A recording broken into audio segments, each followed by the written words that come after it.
The rain had started as a soft drizzle tapping gently against my windshield, but now it was pouring so heavily that I could barely see the road ahead. My wipers worked furiously, squeaking back and forth, but it was useless. The night was a blur of water and darkness. I tightened my grip on the steering wheel and leaned forward. "Come on, Jan. Almost home," I muttered to myself. But the road was deserted, surrounded by nothing but dense trees. It was past midnight, and I hadn't seen another car for over an hour. Then, without warning, my car jerked and sputtered. "No, no, don't you dare," I whispered, pressing the accelerator lightly. The engine coughed once and died completely. My heart sank. I coasted the car to the side of the road, the rain hammering on the roof like angry fists. I turned the key again. Nothing. "Perfect," I muttered, grabbing my phone. Zero signal. Of course. I sighed and pushed the door open. The cold rain soaked through my sweater instantly, chilling me to the bone. I popped the hood and peered inside, though I had no clue what I was looking for. Water ran down my face and into my eyes as I fumbled with the wires and hoses. After a few minutes of pretending to know what I was doing, I gave up and climbed back into the car, dripping wet. I tried the engine again. It sputtered weakly to life. "Thank you," I whispered to no one in particular and hit the gas. I managed only a few hundred meters before the car stalled again, this time violently, as though someone had grabbed the back bumper and yanked it to a stop. My stomach dropped.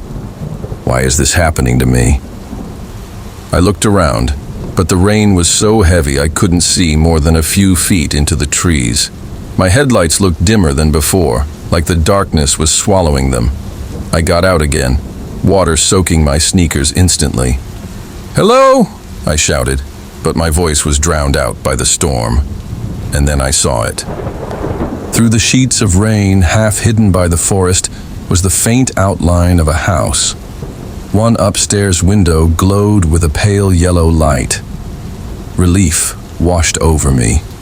"Finally," I whispered. "Maybe someone there could help." I grabbed my bag, locked the car, and trudged toward the house, the mud sucking at my feet with each step. The closer I got, the worse the place looked. The house was massive but decaying, peeling paint, broken shutters, vines crawling up the walls. As I climbed the porch steps, the rain seemed to ease, almost as if the house itself was swallowing the sound. I knocked on the door. No answer. I tried again, louder. "Hello? My car broke down. I just need to use your phone." Still nothing. My fingers were freezing now, trembling as I tried the doorknob. It turned with a slow, grating sound. The door was unlocked. Inside the house, the air inside was heavy, thick with dust and mold. My shoes squeaked on the wooden floor as I stepped into the hallway. The faint glow I'd seen from outside came from an oil lamp flickering on a small table. "Hello?" I called again, but my voice echoed strangely, like the house was swallowing it. No one answered. As I stepped further inside, the door behind me slowly creaked shut. My head whipped around, but there was no one there, just the door, now closed. I felt a chill crawl up my spine. I pulled out my phone again, still no signal. That's when I heard it. A slow, steady dripping sound. I looked up. Water was leaking from the ceiling in rhythmic drops, but it wasn't raining in here. The sound was coming from upstairs. I swallowed hard and started up the staircase, each step groaning under my weight. Halfway up, I thought I saw something move at the top of the stairs, a shadow slipping across the landing. "I'm just here for help," I said softly, my voice trembling. "Please. I just need a phone." No answer. Then I heard it, a whisper. "John." I froze. My breath hitched in my throat. I hadn't told anyone my name. "Who's there?" I whispered. The whisper came again, closer this time.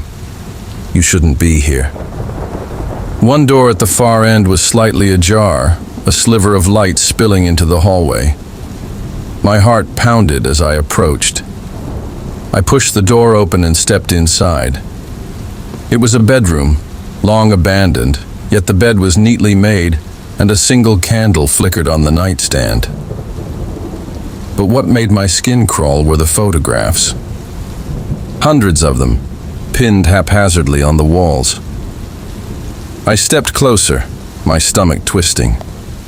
The photos were of people standing outside this house. Different faces, different decades. And then I saw myself, a photograph of me, taken just minutes ago, standing near my broken-down car in the pouring rain. I stumbled back, heart hammering. What is this? Who's doing this? The whisper came again, right behind my ear. You. I spun around. The room was empty. The candle went out, plunging me into darkness. I bolted from the room, running down the hallway and nearly tripping on the stairs in my panic. I just needed to get out, back to my car, back anywhere. But when I reached the front door, it was gone. In its place was another hallway. No, no, no, I whispered, tears mixing with the rain still dripping from my hair. I turned and ran the other way, but every door I opened led to another hallway, another staircase. The house was twisting around me, changing with every step. Then I heard it. Footsteps behind me, slow, heavy, deliberate. I didn't dare look back. I ran blindly until I stumbled into what looked like a study. I slammed the door shut and pressed my back against it, chest heaving. That's when I saw the mirror and the figure standing behind me. He was tall and thin, his face hidden by shadow. His voice was a guttural whisper that crawled up my spine. You entered the house. You belong to it now. I whirled around, but the room was empty. I turned back to the mirror and screamed.